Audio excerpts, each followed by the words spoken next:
Pessoal, nós vamos falar hoje, então, sobre pré-modernismo e Euclides da Cunha, Os Sertões. Então, eu chamei a professora de História, que é a Patrícia, porque você sabe que falar de literatura sem história é impossível. Então, esse livro, principalmente, né, ele está interligado, né, na história, tanto que ele é estudado tanto em língua portuguesa como em história. Por isso que eu chamei a professora Patrícia, me ajudar aqui, e para agregar mais conhecimento a vocês, a todos, aí, a mim também, obviamente. Então, antes de começar, assim, vocês sabem o que é pré-modernismo, só para a gente se situar? Não seria uma fase de literatura, professor? Isso, é uma fase de literatura. Então, vamos então. A aula passada, nós estudamos, para quem assistiu a aula, vocês perceberam que eu fiz uma linha do tempo, explicando aí, desde os inícios da nossa literatura, a literatura informativa, o que aconteceu aqui no Brasil, até o simbolismo e o parnasianismo, e tem alguns toques de modernismo, podemos dizer assim. Né? Essa fase pré-modernista, ela iniciou a partir do simbolismo e parnasianismo. Não vou dizer que iniciou praticamente nisso, porque essas coisas acontecem meio simultaneamente. Assim. O pré-modernismo ele é de 1902 a 1922. É um movimento literário que tenta mostrar, dentro da literatura, um Brasil mais ou menos como ele é. Era isso que os autores, era a proposta principal desse autor. O contexto histórico dessa época, as primeiras décadas do século XX, o Brasil passou por profundas transformações sociais, políticas e econômicas, que iriam nos impulsionar para uma modernização, politicamente ajustando-nos às novas condições republicanas e economicamente. Recebemos um grande impulso na lavoura de café e na indústria com a imigração dos italianos, que se inicia no final do século XIX.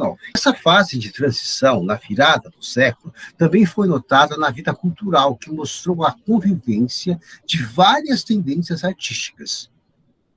E a literatura registra uma encruzilhada de correntes estéticas. Se, de um lado, se registram aspectos realistas, naturalistas, e o formalismo parnasiano, acompanhando as ideologias simbolistas, por outro lado, anunciam-se algumas novidades modernistas. Então, até então, nós tínhamos uma corrente aí chamada naturalismo-realismo. Essas tendências, elas foram muito fortes e regadas também nesse pré-modernismo. O livro que nós vamos falar hoje, que é Os Sertões, ele também está repleto podemos dizer, dessa filosofia determinista. Isso quer dizer que, para o determinismo, dessa filosofia determinismo, o homem é um produto do meio. Se ele é um produto do meio, tudo que eu faço reflete em mim e eu sou resultado desse processo. Então, o homem é um produto do meio. Dentro da concepção que nós vamos trabalhar hoje, é muito importante isso reforçar, porque o contexto histórico e social que vai se envolver dentro de Canudos, da Guerra de Canudos, é isso. O sertanejo, ele é um produto daquela sociedade. Então, ele está determinado a viver e morrer naquelas condições. Então, isso está, de uma certa forma, está sendo assim, divulgado dentro dessa narrativa, desse relato jornalístico, dessa denúncia social que o Euclides da Cunha registrou. O contexto histórico do Brasil era o que, então? Guerra de Canudos, de 1896 a 1897. Então, é isso. Patrícia, se você puder agora intervir, eu gostaria. Você dá mais uma acrescentada, né? Então, o contexto histórico, né? Vamos falar até um pouquinho antes, no século XIX, tá? Como é que ele estava caracterizado? Então, a gente tinha uma exclusão do direito ao voto, a gente tinha um encarecimento do custo de vida, que era a carestia, havia desemprego, autoritarismo e o descaso dos governantes da República.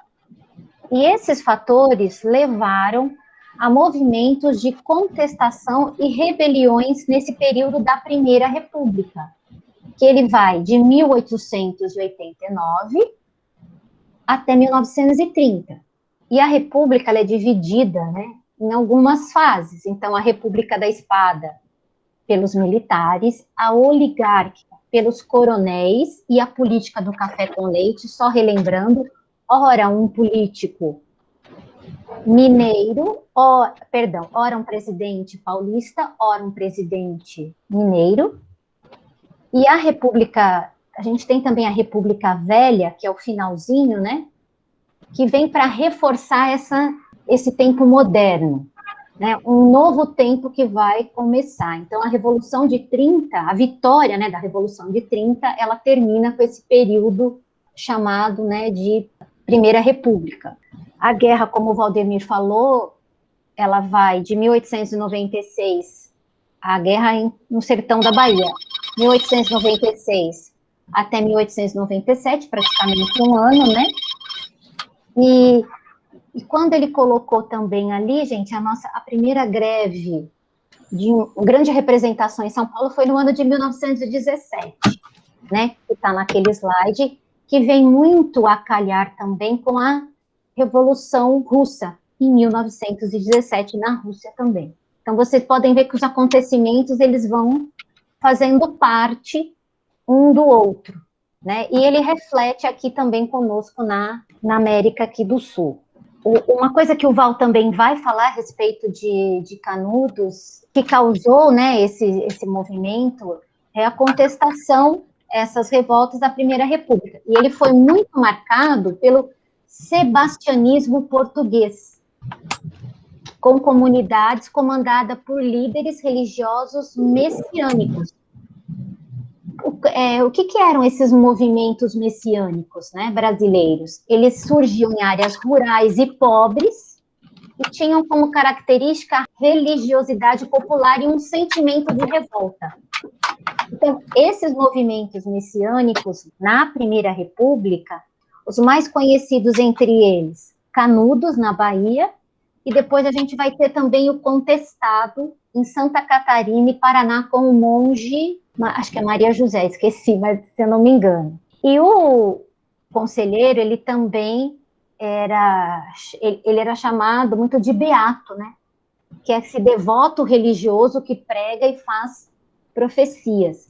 Eu já vou dando um spoiler antes do Val chegar, mas o conselheiro, ele se chamava Antônio Vicente Mendes Maciel, ele tinha uma liderança religiosa muito forte, e ele apresentava um risco para a igreja, devido a essa nova forma de pregar a religião, e a sua popularidade, e a experiência social e política que ele trazia com traços de igualitarismo. Mas isso não quer dizer que havia esse igualitarismo em Canudos, não. Mas era uma forma diferente do que a política atual pregava dentro ali que ocorria em Canudos. E ele representava uma ameaça às elites econômicas locais que se baseavam no latifúndio e no domínio dos coronéis. Então, Canudos era um risco para as elites da Primeira República. Então, na ótica da elite, Canudos precisava ser eliminada. E esse arraial, né, o arraial de Canudos, que era chamado de Belo Monte, ele tinha aproximadamente 24 mil habitantes. Tratava-se de uma experiência social e política, mas bastante distante daquela do governo central republicano. O Val também vai citar no final, que a última, né, a quarta expedição organizada em 1897, a tropa que foi enviada eram cerca de 6.500 soldados, incluindo oficiais equipados com armamentos modernos, tinham canhões, e o resultado final vocês vão ver depois, e atrocidades e horrores que ocorriam. Então, eles queimavam, dinamitaram o arraial, e os prisioneiros eram degolados. O Val também vai citar onde Antônio Conselheiro nasceu, o nome da cidade lá no Ceará. Eu acho que é importante essa parte histórica para vocês entenderem também a literatura. Se vocês perceberem, a literatura, a arte, a história, as outras ciências, elas caminham muito juntas. Mas como o Val disse, eu vou reforçar, Não dá para falar dos sertões e não lembrar de Canudos. É inevitável. Então, é muito importante vocês entenderem esse contexto. Tem filme, tem várias histórias, né? E eu sempre, não é da época de vocês, mas quando eu assisti Roque Santeiro, a novela, que depois o Val também vai citar sobre ela em algum período da literatura, eu sempre lembrava do pai do Roque Santeiro. E toda vez, quando passou, eu lembrei do Arraial de Canudos, a figura do B.A. Então, ele andava com aquele manto branco de linho, um cajado, que representava bem essa parte do Antônio Conselheiro. A imagem dele, barbudo, né, desprovido de bens materiais, de riqueza, que era o sebastianismo português, que vocês vão ver nas imagens aí que o Val vai estar explicando aí, a gente vai poder conversando junto sobre esse pré-modernismo, né, que tem muito a ver com a história também. Obrigada, viu, Val, pelo convite. Após esse apanhado da professora, vamos às características gerais do pré-modernismo. Esse pré-modernismo não configurou uma escola literária. Então, não podemos dizer assim, existe uma escola literária pré-modernista. Não existe. Não configurou, porque eram expressões artísticas criadas por vários autores, entre eles Monteiro Lobato, Lima Barreto, Euclides da Cunha. Então, eles escreveram, cada um escreveu ao seu modo. É claro que algumas coisas se coincidem, mas não necessariamente uma filosofia única. Então, resumindo, não configurou uma escola literária, sendo apenas um período de transição. Coexistência entre tendências conservadoras e atitudes renovadoras da nossa literatura. Então, o objetivo desse grupo era renovar a nossa literatura. A poesia ainda marcada pela influência panazalista e simbolista. A prosa de ficção apresenta evidências de permanência das ideias do realismo e do naturalismo. Então, isso é importante, né? Não vai, no fundo, vai ser uma nova literatura com uma outra filosofia, não. É uma outra filosofia que vai sendo engranhada com o reforço dessa filosofia realista e naturalista. Então, o homem é um produto do meio, o homem é uma pessoa, um homem selvagem, ele é desprovido de sentimentos humanos. Tanto que o que acontece em Canudos é uma das questões do esporte, é uma coisa inaceitável. Você vai lá e mata 25 mil pessoas, porque elas acreditam em outra filosofia. Então, isso é uma característica naturalista. Tá? Novas preocupações estéticas e temáticas. Então, como o Brasil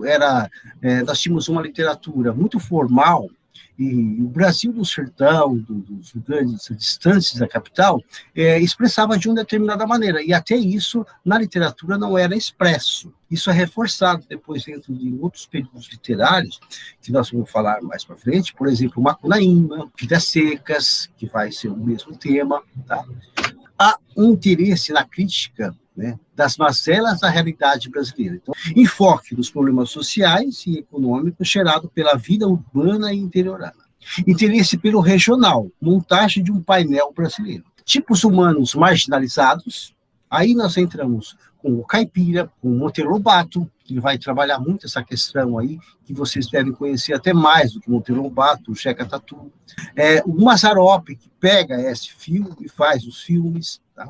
O sertanejo, o nordestino, o mulato, o funcionário público e o homem do povo.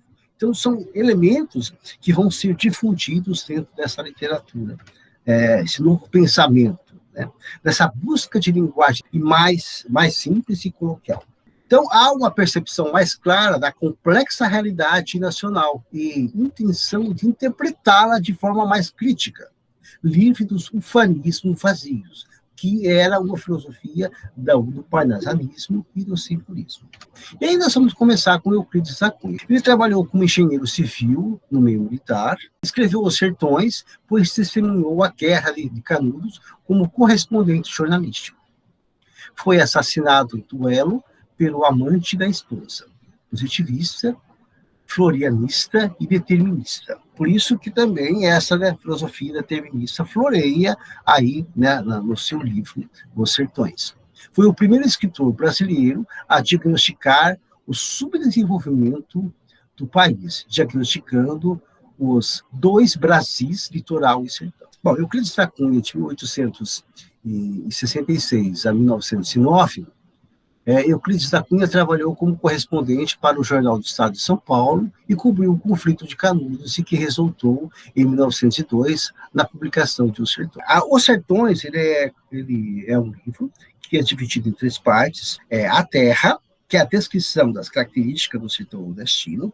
É muito interessante essa descrição. O Homem e a Luta, os conflitos e destruição do Arraial de Canudos. Aí nós temos uma rigorosa análise científica da Guerra de Canudos, situando entre a sociologia, a antropologia e a literatura. Herança de uma visão determinista que se revelou também no regionalismo modernista.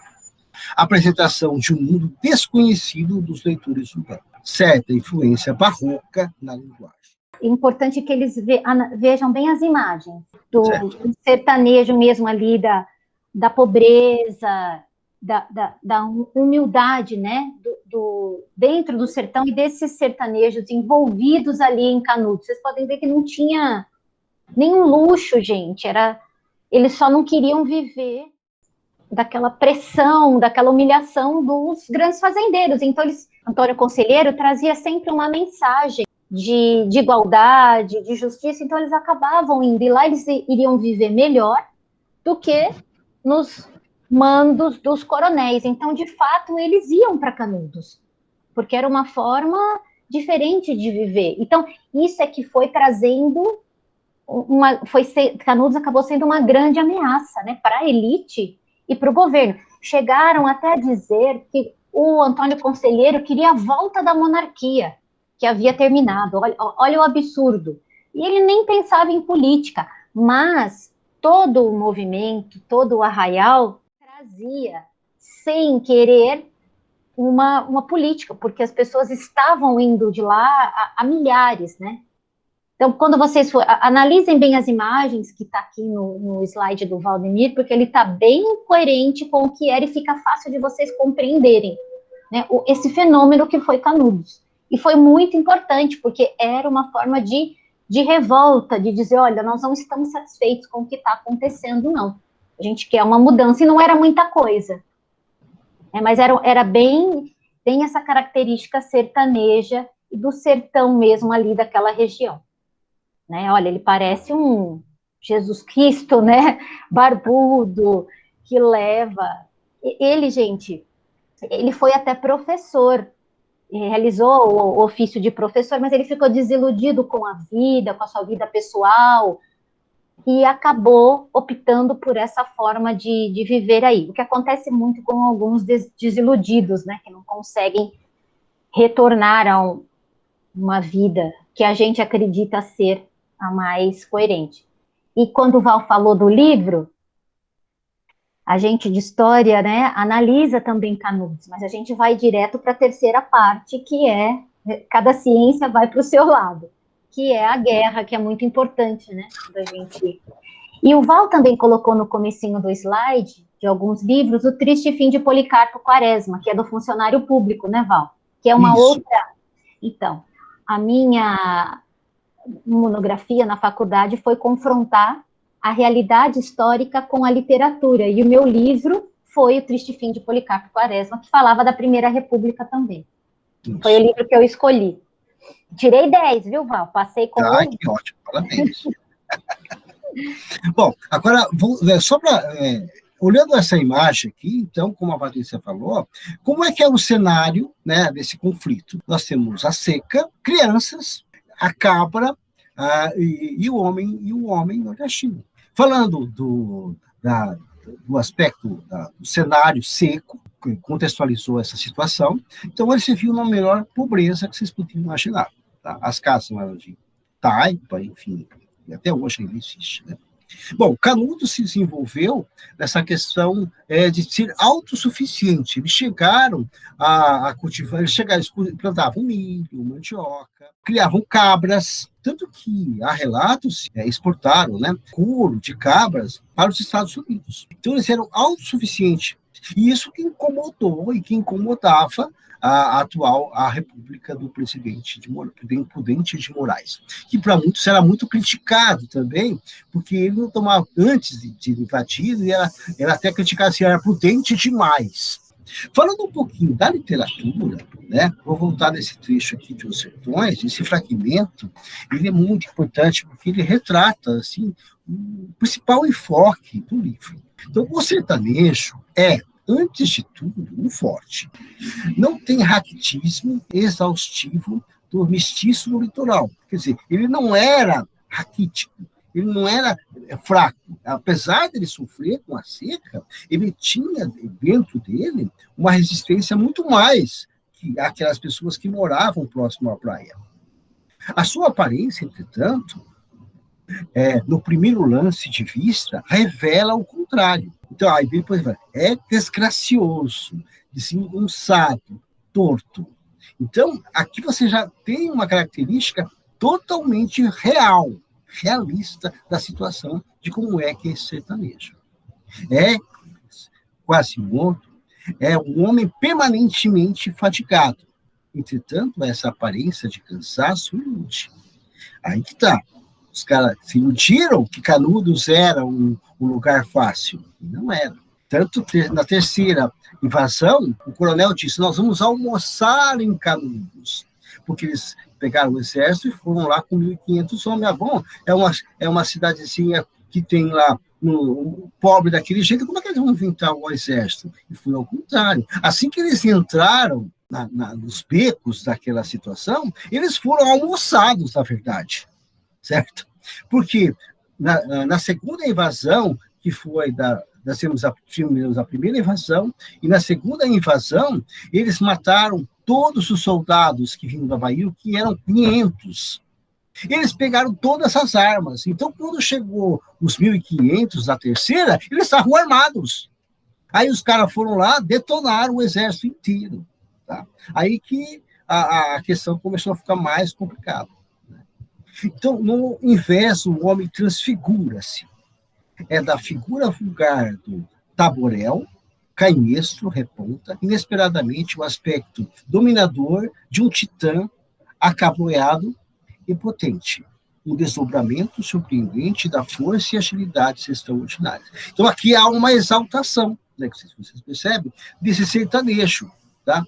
Que aparentemente é um homem simples, mas na verdade tem uma bravura que poucos conhecem e conheciam. Aqui são cenas do filme, da Guerra de Canudos, tipos marginalizados, o caipira, o sertanejo nordestino, o mulato, o funcionário público, o homem do povo. No caso aqui, da cena do filme, né, nós temos as duas coloridas, que é a cena do filme. Bom, qual é a situação do Nordeste no final do século XIX?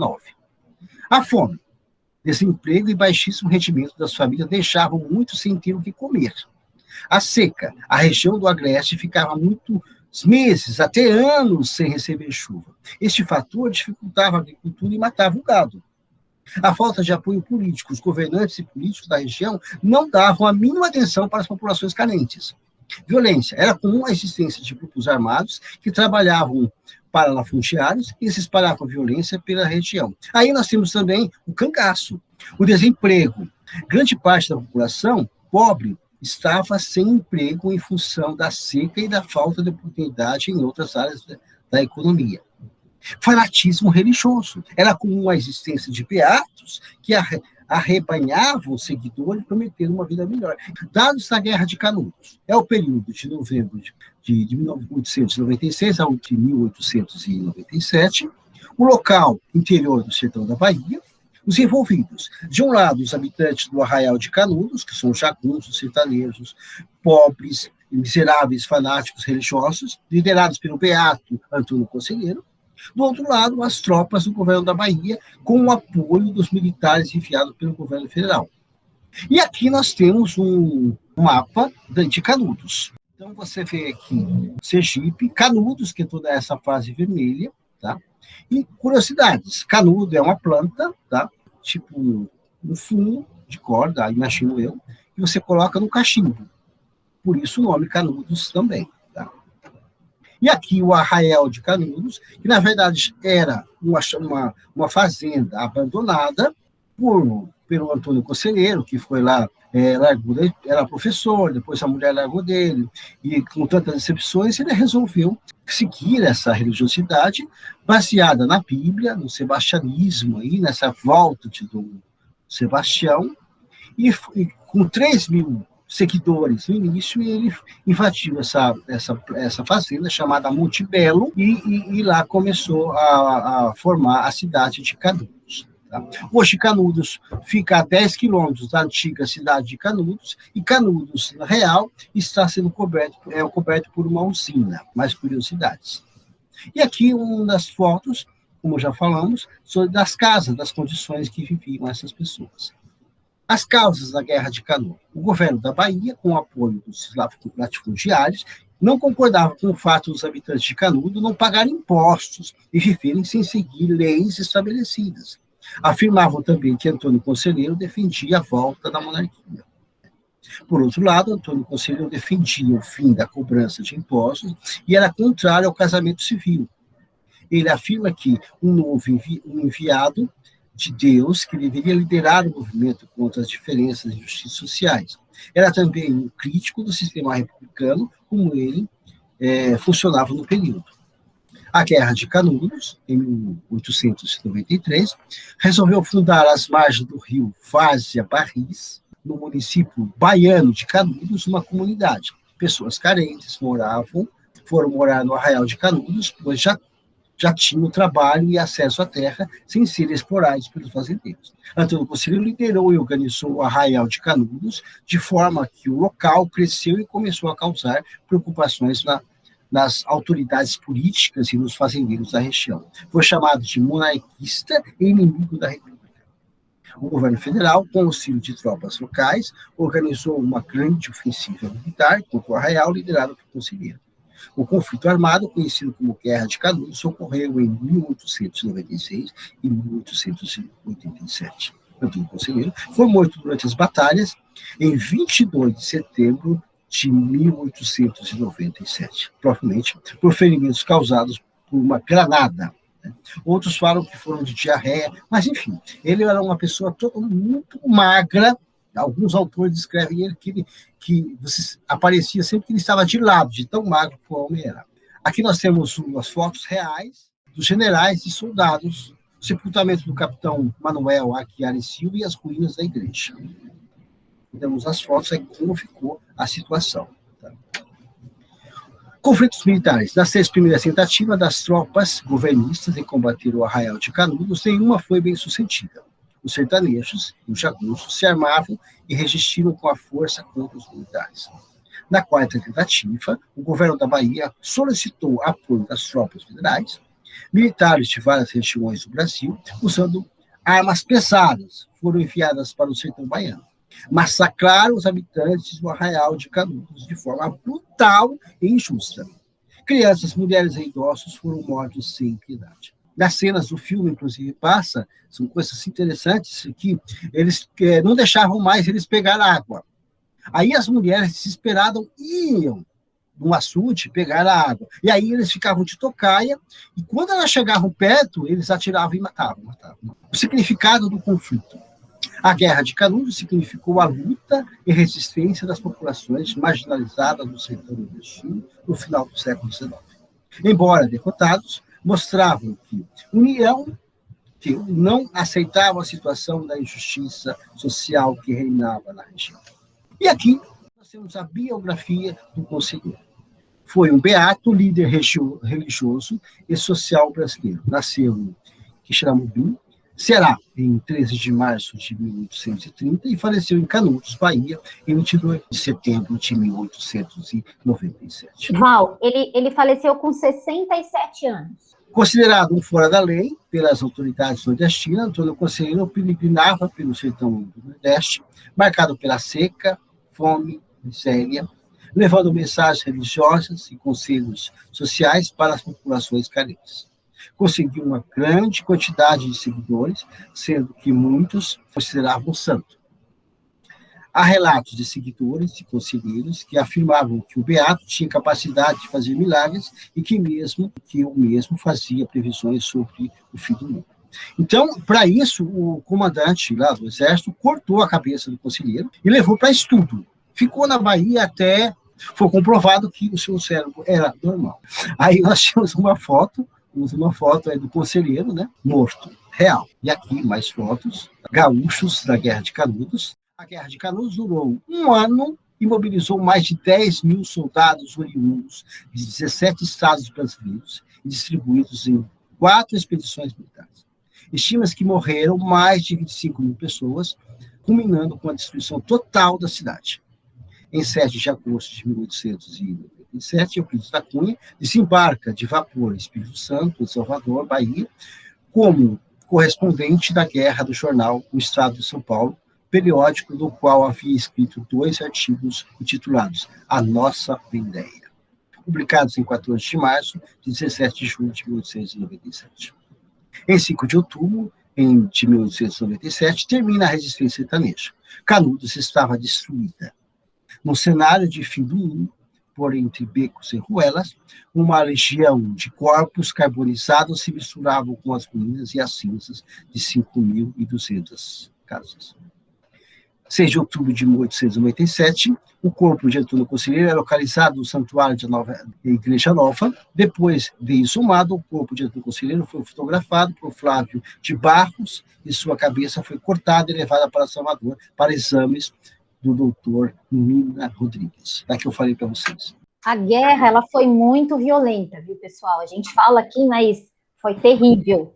E eles lutavam bravamente, os sertanejos, gente, eles não arregavam, não. Eles estavam, eu acho que aquela raiva, né, aquela falta de ajuda, fome, um monte de coisa junto, eles se uniram muito em Canudos. Então, foi uma revolta bastante bonita de se ver, mas triste porque não tinha como não ser assim, né? Você pode ver que só na 4ª tentativa precisou pegar o exército, né, federal, porque o local já não conseguia mais combater os sertanejos. Então, olha como eles estavam organizados para essa luta mesmo E eles não queriam, gente, eles não queriam nada mais do que viver ali da forma deles, né? Mas a elite, os grandes fazendeiros, para eles seria prejuízo, porque eles já estavam tendo um comércio local ali que atrapalhava, né, a elite brasileira daquela época. Então, eles eram uma ameaça, de fato, para a elite, como até hoje, né, gente? Então, eles precisavam terminar Canudos. Olha a resistência, ela sempre existiu na nossa história, né? A nossa história, ela é feita de muita luta para a gente chegar onde chegamos hoje. E continua, né? Não estamos ainda num patamar evoluído, não. A gente ainda precisa lutar bastante. Quando o Valdemir fala do cangaço, né, do Virgulino Ferreira, o Lampião, a revolta, ela é tida como banditismo social, porque ele roubava dos fazendeiros ricos para levar para os pobres. Também está dentro desse contexto da Primeira República. Depois a gente vai ter a revolta da Chibata, que foi no Rio de Janeiro, contra os maus tratos dos marinheiros, a revolta da vacina, né, também no Rio de Janeiro, contra a obrigatoriedade da vacina, que a gente depois pode ver mais em história. Então, nós vamos ter, a gente tem também Juazeiro, com o Padrinho Cícero, que também tem pega uma característica aí do beato do Antônio Conselheiro, né, que o Padrinho Cícero é diferente de conselheiro, ele era da elite, ele também pregava, né, palavras boas para os sertanejos ali na região de Juazeiro, que tem aquela imagem do Padre Cícero enorme, né, acho que é Ceará, né, Val? Grande, que ele usava aquele boné preto e aquela bata escura, né, mas ele não era padre, tá? Aliás, ele era um dos latifundiários. Aí tem do monge José Maria, que eu falei, então a gente tem, porque tem algumas revoltas características desse messianismo e algumas desse banditismo social que depois a gente pode estar fazendo isso numa aula de história que foram característicos dessa época. Mas a de grande destaque, sem dúvida, é Canudos, devido ao livro Os Sertões e do que ela representou na época para a literatura. E, de fato, era mostrado como realmente era, sem firulas. Apesar que Euclides da Cunha foi contratado, né, pelo governo para ir lá contar a história que o governo queria que ele contasse. Por isso que tem essa redenção quando ele escreve, que o Val já falou, quando ele escreve Os Sertões. É um livro muito emocionante, né? Ele não é fácil de se ler, mas é um livro belíssimo, né? Tem gente que lê e chora, né? Aí a gente entende um pouco desse nosso regionalismo e dessa luta do nordestino, que ela é muito importante, né? A gente não pode jamais negar esse papel do nosso Nordeste aí, que é fundamental. Mas essa é uma literatura, ela se marcou pela primeira amostragem do povo brasileiro. A Essa de Queiroz, a Raquel de Queiroz, ela já é da terceira geração, então, o Euclides da Cunha já tinha mostrado já no Nordeste, né? E ela reforça com outros aspectos. Ele já fez uma pré-festa aí, né? Ele abriu essa oportunidade, esse novo leque na literatura, né? Agora, só para fechar, pessoal, para vocês ficarem animadinhos, né? Depois dançar um pouquinho, queria terminar, mas, enfim, vocês sabem que tudo isso se fica na cultura e, às vezes, você dança um forró e você não sabe nem por que aquele forró está lá. E aquela música, o sertão vai virar mar, o mar vai virar sertão, é uma frase do Conselheiro, tá? Então, eu vou passar para vocês uma música, acho que vocês conhecem, é um rastapé do trio nordestino Sobradinho, tá? Para vocês notarem que essa música, ela tem tudo a ver com o Canudos, tá bom?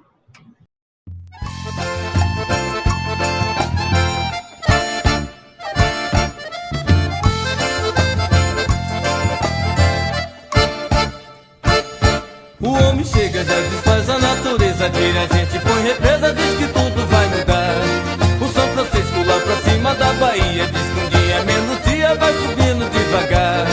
De passo a passo vai cumprindo a profecia do beato que dizia que o sertão ia alagar. O sertão vai virar mar, dá no coração, com medo que algum dia o mar também vire sertão. Vai virar mar, dá no coração, com medo que algum dia o mar também vire sertão.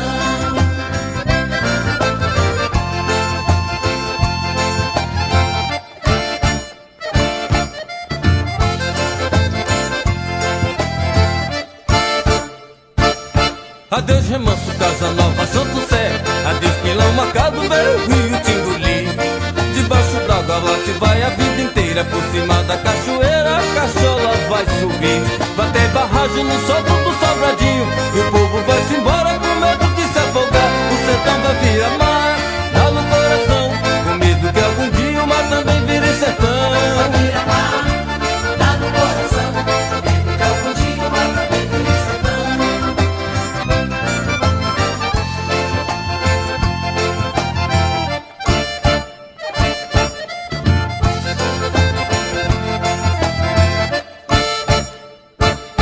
O homem chega, já desfaz a natureza, tira a gente, põe represa, diz que tudo vai mudar. O São Francisco lá pra cima da Bahia diz que dia menos dia vai subindo devagar. De passo a passo vai cumprindo a profecia do beato que dizia que o sertão ia alagar. O sertão vai virar mar, dá no coração, com medo que algum dia o mar também vire sertão. Vai virar mar, dá no coração, com medo que algum dia o mar também vire sertão. Adeus Remanso, Casa Nova, Santo Sé. Adeus Pilão, Marcado, Velho Rio, Tinguli.